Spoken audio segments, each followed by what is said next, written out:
On the night after the massacre of 15 innocent people at Bondi, 50 days ago today, I scoffed at the government's immediate pivot to gun laws.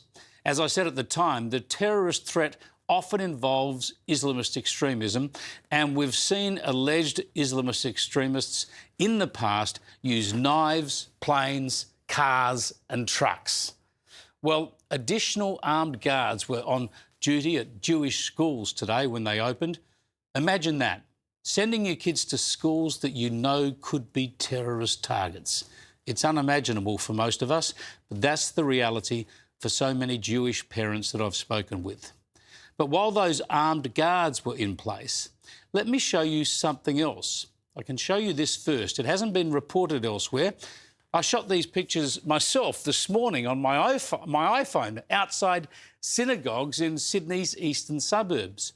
New temporary traffic barriers have been installed outside a lot of synagogues and at nearby traffic lights and pedestrian crossings. I saw these outside at least 5 synagogues.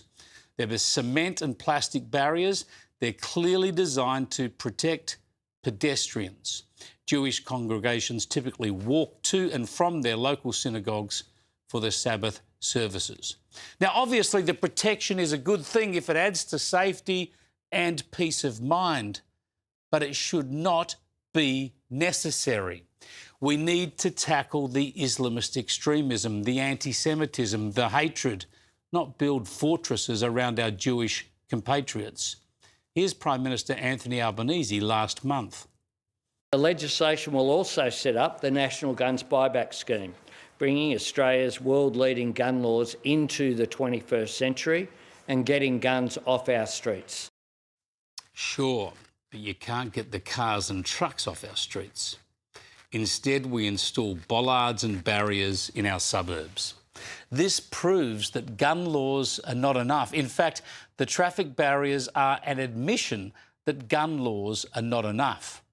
You must tackle the real problem, the one whose name our leaders dare not speak: Islamist extremism.